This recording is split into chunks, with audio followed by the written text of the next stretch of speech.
host, James Fletcher, and we have a lot to discuss on today's show. Every Thursday, we discuss all things college basketball, everything going on across the sport right here. So please continue to listen if you are listening right now. Share it with a friend if they are starting to get into college basketball, if they are starting to pay attention as we move towards March Madness, because we will talk a lot about various topics which have to do with the tournament. And of course, as we grow closer to Selection Sunday, we will be talking about those things more in depth, give you some more insight heading into that important time of year. But on today's show, we will discuss the Alabama versus Auburn rivalry. A lot of things on the line on Saturday when these two teams meet. We have the number one spot in the AP poll up for grabs. The number one spot in the coaches poll is on the table. The number one spot in the SEC standings is also out there for either of these teams to take on, and potentially the number one overall seed in bracketology. It could shift on Sunday morning as we update the numbers after this matchup. So on paper, so much in play, but I think there's so much more going on in this rivalry, going on in this matchup, which kind of symbolizes a lot of things. We'll talk about that here in the first segment. A lot to get into there. Then in the second segment, we will talk a little bit of bracketology. We're going to discuss Florida and Tennessee. Which one deserves the last spot on the one seed line as we stand today? As we know, Tennessee dropped a game that brings Florida up into play for that final spot. This morning in the latest bracketology update for On 3, I have Florida edging out Tennessee, but we'll talk through their resumes, which one deserves it as we stand today. And that debate will be short-lived because on Saturday, want to put this on everyone's radar, the selection committee will be announcing the top 16 overall seeds as we stand today. Now, this is a tradition that they have started, kind of give you a sneak peek at what the bracket is shaping out as, and it also, more importantly, gives you an idea of what this committee is valuing as they look at resumes this year. Will it be wins above bubble, which is their new metric, their new kind of strength of record replacement, which has become a talking point throughout the season? Will it be that the net rankings are just their baseline, as it has been since it was introduced? Of course, as we know, sometimes it lines up with other metrics as well. Kim Palm, Bart Torvik, among them that we look at closely. But that is a conversation for next week. We will have it for sure. Then in the third segment, we will get you out of here with the games of the week. As always, we'll take you through the games you need to watch so that you're up to date, so that you're in tune with what's going on across the sport of college basketball. But here in the first segment, without any further ado, because I think that it is the biggest storyline to this point in the entire college basketball season, we have a number one versus number two matchup between in-state rivals. That's right. Alabama and Auburn will face off inside Coleman Coliseum on Saturday with everything on the line. There has not been a winner-take-all matchup like this at this point in the regular season in quite some time. You look back historically at the in-state rivals who have faced off, number one versus number two, a couple of Duke, North Carolina matchups. We know how big those are. We had the famous Tennessee versus Memphis matchup in 2009, which featured Auburn head coach Bruce Pearl on one of those sidelines, John Calipari on the other one. So that was a big game as well. Number one versus number two is a rare thing in college basketball because obviously it requires a lot of things to come into focus. The two teams have to be at the top of the sport at the time that they play. they must be on each other's schedule. There's only 30 games or so that you're going to play. For it to happen this time of year, you have to be from the same conference, which means that you potentially have played each other before, or you have been playing other top teams in college basketball. So, a lot that goes into having a 1 versus 2 matchup. Now, you can set up a preseason 1 versus 2 matchup at the start of the year if you want. That happens every now and then. But having it be in state rivals like this, I think is so special. And as I pointed to those past examples, those were some of the biggest games that fans to this day remember, particularly in those fan bases, but also across college basketball. Those delivered some big time moments. And I think that it means a little bit more between Alabama and Auburn. And as you guys know, I am an Alabama graduate, covered that basketball program during my time there. Also got to cover quite a bit of Auburn along the way as well. And being able to be in touch with those fan bases, to talk with the fans, to speak with people who had been around the sport much longer than I had, I feel like I got a good grip on what that rivalry is in basketball. And I know that there's jokes on both sides about the rivalry, and you've got the Iron Bowl of basketball jokes, which of course they do not like because the Iron Bowl is football's phrase. You've got the jokes that they are not each other's biggest rival in basketball. You know, they try to claim whatever it is, Creighton for Alabama. But there's no doubt that there is a sibling rivalry within that state. There is a hate, and it extends beyond football. I think that's the perception nationally, is that this is a football rivalry. Just look online, like do a search, get involved, find Alabama basketball Twitter, Auburn basketball Twitter. They are going back and forth constantly. There is not a day that they are not tweeting back and forth at each other. It's something to behold.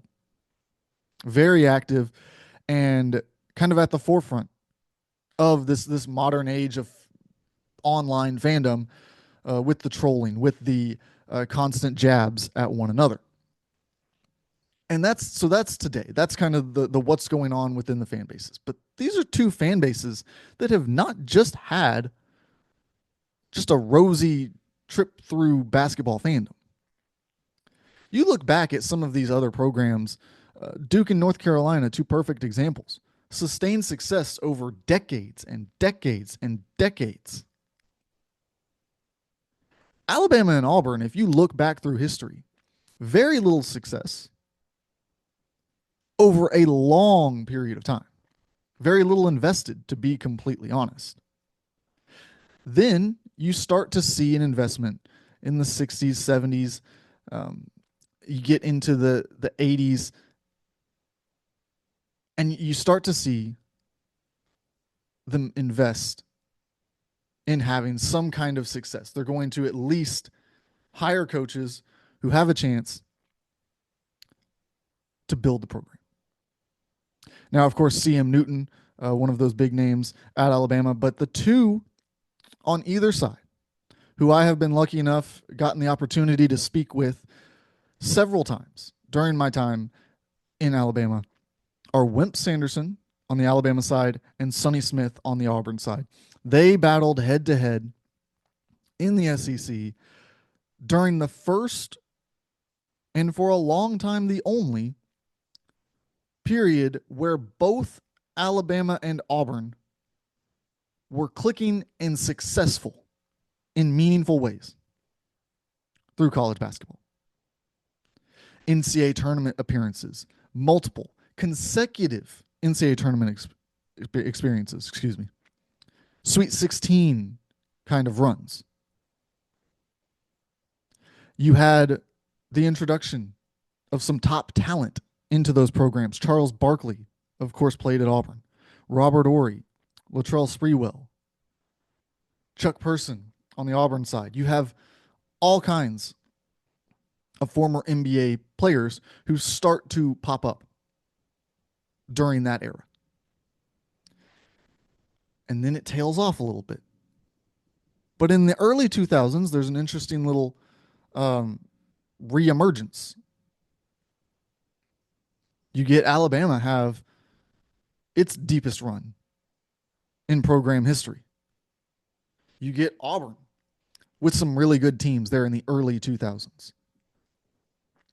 And then it tails off.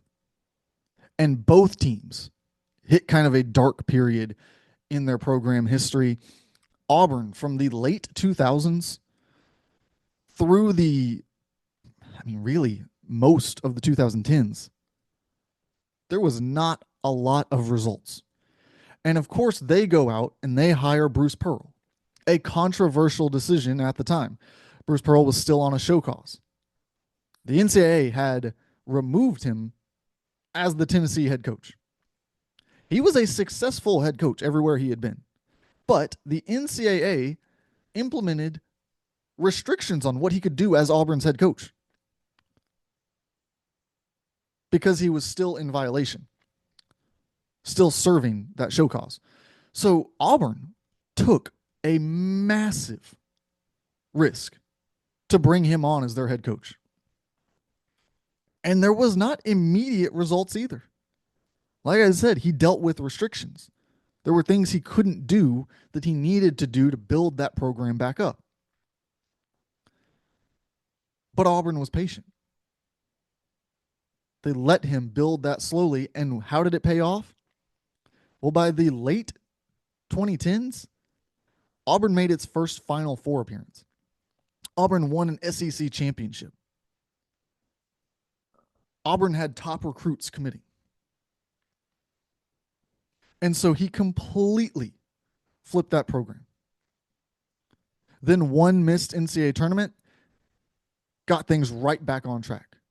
Now they have made consecutive tournaments again. They are rolling. They are now perennially a top 25, perennially a team that has the top transfers, the top incoming freshmen.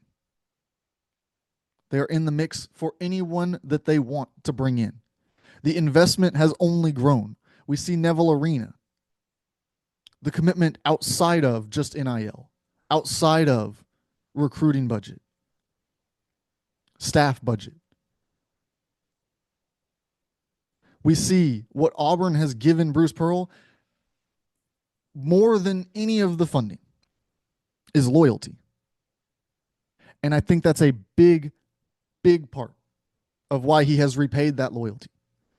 How many times in the past 6-7 years has Bruce Pearl's name come up for a, quote, bigger job? For a job of either a blue blood or somewhere closer to where he grew up, somewhere that more aligns with him. He has passed on all of them. He has shown no interest in leaving what he built at Auburn because I think that he feels like he is part of what was built at Auburn. He's not the head coach who led a program. He is the head coach who built the program. And that's something that you can't really take away.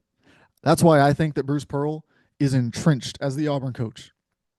I'm sure his name will come up again this cycle for plenty of jobs. Probably already has. Indiana among them. But today, if you're asking me, I think he spends the rest of his career as the Auburn head coach. On the other side, Alabama also had very lean years. Those late 2010s, nothing through those early 2010s either. They made a big, risky hire too. They saw what Auburn did with Bruce Pearl, and they made a very different, but equally bold and kind of aggressive move to kickstart the basketball program. They hired Avery Johnson, a former NBA Coach of the Year. And early results, little up, little down. But it became clear that it wasn't going to get where it needed to get. And Greg Byrne made a big call. And he moved on. Would have been easy to stick with it.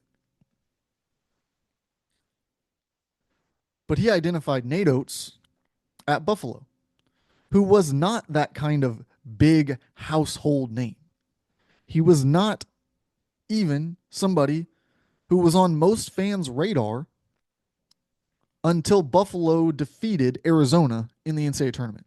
Even then, he was not a big part of the Alabama search. If you go back and look at like hot boards and who should they get, I remember bringing his name up at one point and being asked who he was, having to explain to them the system that he runs.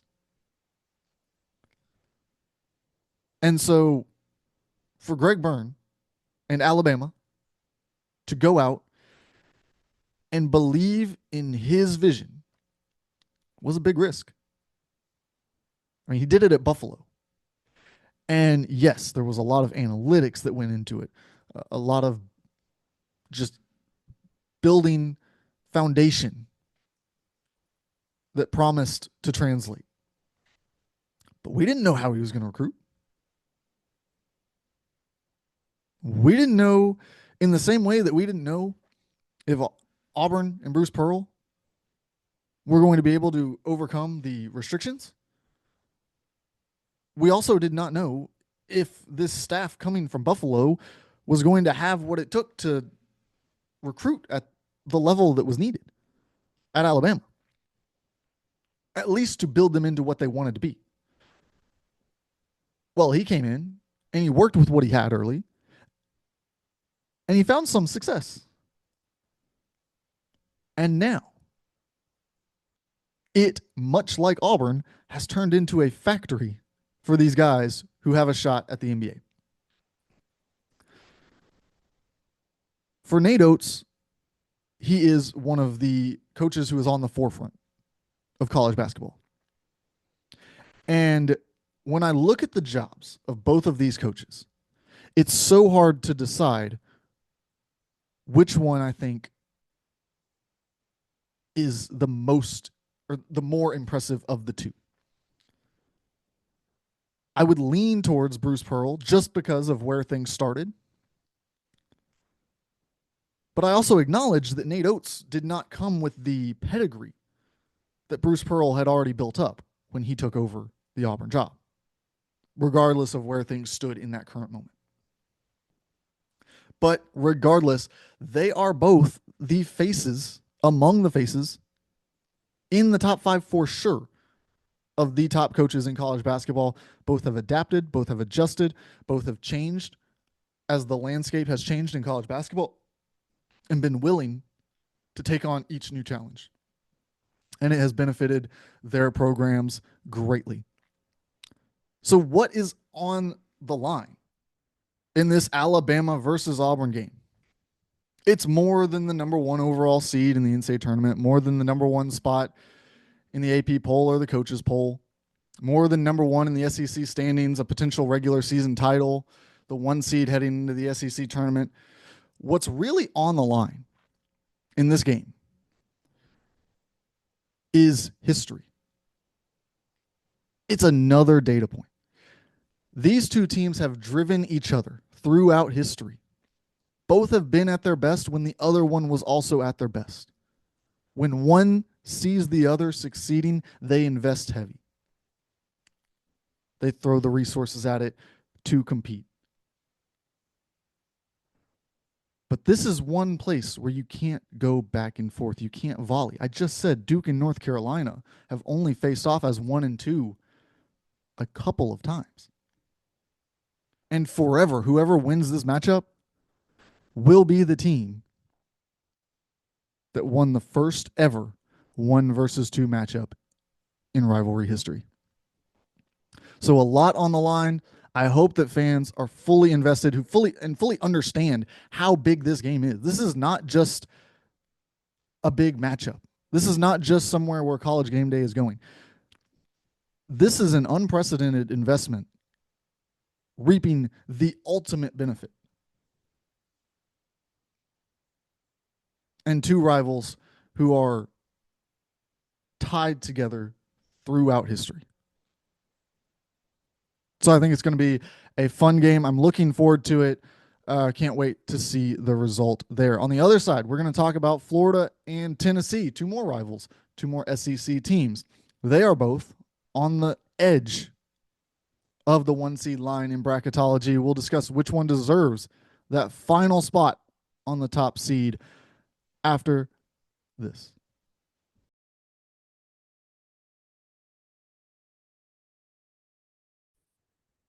Welcome back into Three True Values as we keep things rolling. We have got a one seed debate here in bracketology. We've got Florida and we have Tennessee. Which one deserves that final spot on the line? Now, keep in mind, we are 1 month out from Selection Sunday. There is still plenty of time for these numbers to change, plenty of time for these resumes to separate, for other teams to jump into the mix. And on Saturday, we will get our first glimpse at what the selection committee thinks. So we will kind of temporarily end this debate here in a couple of days. But right now, as we look at these two resumes, I have Florida just edging out Tennessee, and I want to discuss why. When we look at what the selection committee has valued throughout history, the net ranking, of course, is their baseline. That is what they cite. It is the most important part of your resume. It is the computer number attached to your name, ranks all of the teams in college basketball. It is also the baseline that they use for the quadrant system, which, of course, separates the good wins from the bad losses. So, Florida currently stands at number 4 in the net. Tennessee stands at number 5. So there we go. We've already got a pre-established number. If we are going purely off of the net rankings, Florida gets the last one seed. Tennessee is next up in line. But of course, you can't just look at one computer number. So then we go to wins above the bubble. That, of course, is the new metric that the selection committee is using rather than strength of record, strength of schedule, those type of things that they have looked at in the past. Florida currently stands at number 3 in that category, Tennessee at number 4. So again, Florida just edges out Tennessee. You look at the other computer numbers, the ones that aren't necessarily considered by the selection committee, but that are out there that do play a role. KenPom has Florida 4th, Tennessee 5th. It lines up with the net exactly. You look at strength of record, again, similar to wins above bubble, but different. Florida at 3, Tennessee at 5. So some separation there. Bart Torvik has Florida at 4, Tennessee at 6. BPI flips the other direction. Tennessee at 4, Florida at 8. So that's a lot of numbers. Some matter, some don't. It's hard to decide which ones do, especially before the selection committee gives us that baseline. One more number that I want to throw out there is strength of schedule. And I am not a fan of strength of schedule because I think that it fails to truly capture what you did during the season. Just because you played good teams does not mean that you had good results. But Tennessee's currently stands at 8. Florida's at 34. And I think that's an important number only because it is the one spot on the entire resume where these teams have any meaningful separation. They are neck and neck, either 1 or 2 spots away from each other. BPI was 4 spots. That is the second furthest that they stand in any kind of metric that you can find.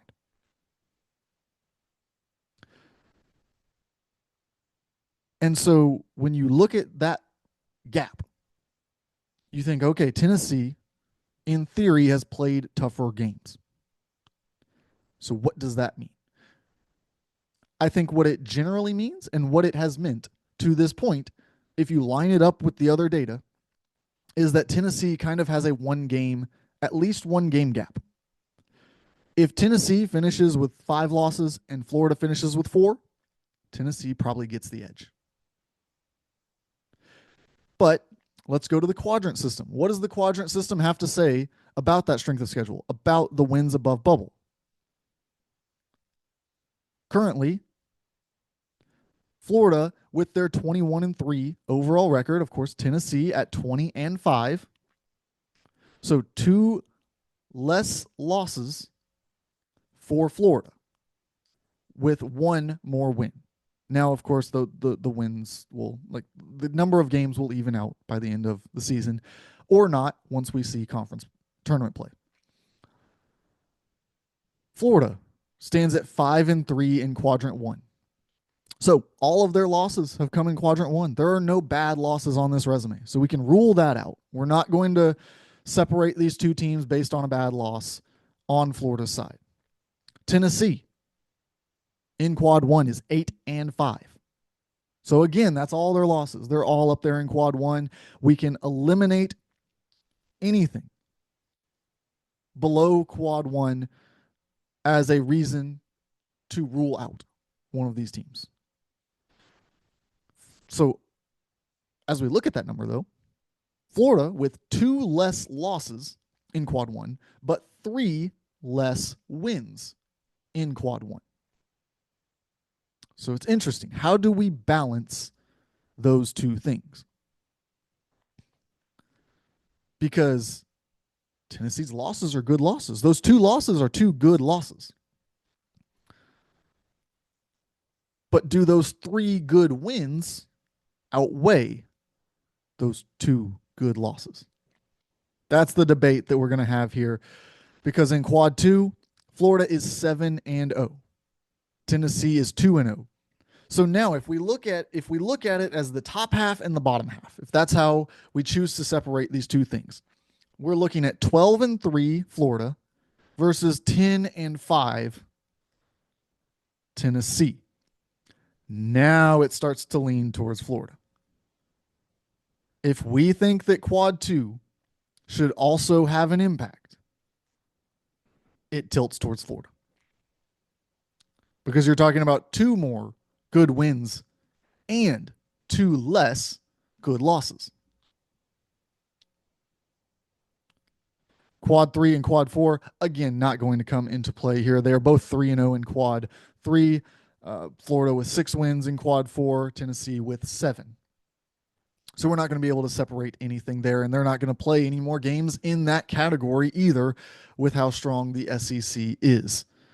Potentially, I guess, if they have a home game against South Carolina, that could drop into that category. But right now, we're going to operate under the assumption that they're just not going to drop a quad 3 or quad 4 opportunity because they look like 1 seeds at this point. And so that is kind of the reason, the rationale for why I am leaning Florida over Tennessee. You look at the numbers, and in most of the numbers that the selection committee puts their name to, says they care about, Florida just barely has an edge. When we go to the quadrant system and check that out, if we say that it's kind of up in the air, we can't determine it from quad 1 due to Tennessee having both more wins and more losses there. If once we bring quad 2 into it, Florida then has the edge.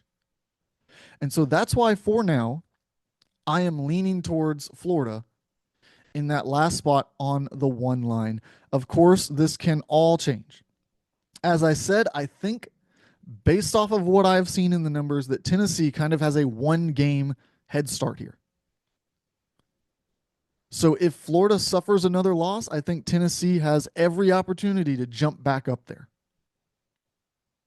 One more in the final separator. This is the last thing I'll say on it.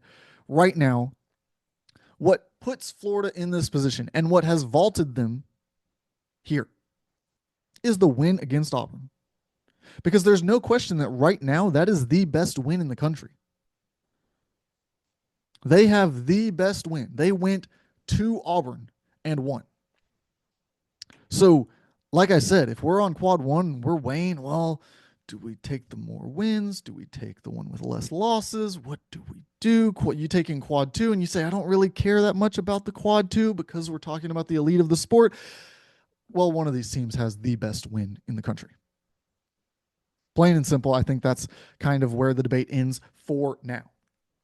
Obviously, it will continue to heat up over the course of the next month. These teams split the season series into non competitive games. So that does not help us at all in deciding it. When we come back on the other side, we will get you out of here with the games of the week as we do every week. Thanks for tuning in to Three True Values.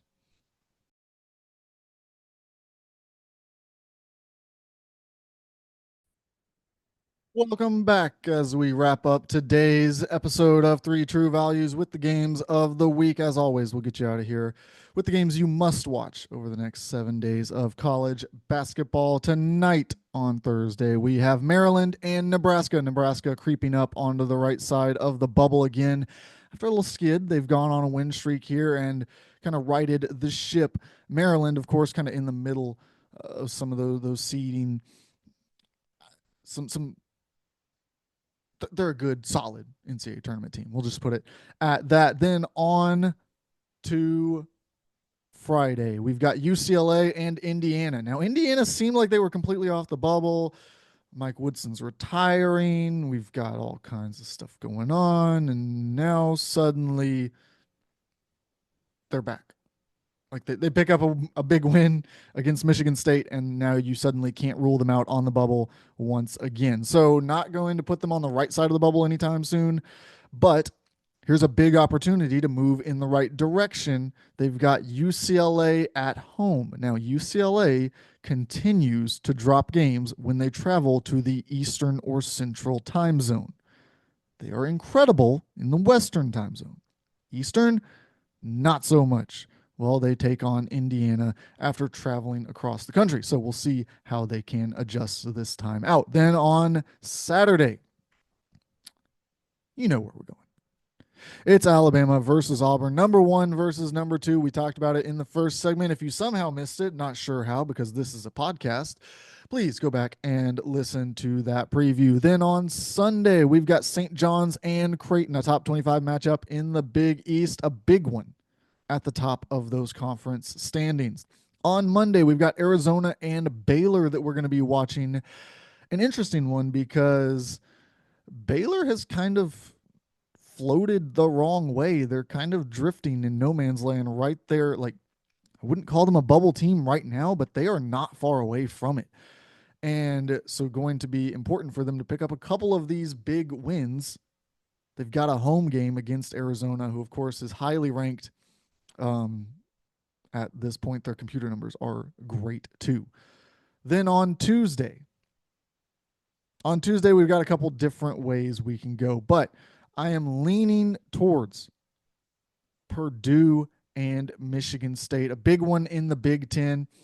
Two teams up near the top of those conference standings. Then on Wednesday, we're going to wrap this up with Kentucky and Vanderbilt, a game which could help Vanderbilt's case. If they can pick up a road win against Kentucky, that goes a long way in making sure that they're on the right side of the bubble once we get to March. For Kentucky, it's another resume building opportunity to kind of climb back in. I've got them on the 3 seed line right now. Can they climb back to be a potential 2 seed? I think they've got enough opportunities on their slate the rest of the way to definitely put them in the mix if they can capitalize on them.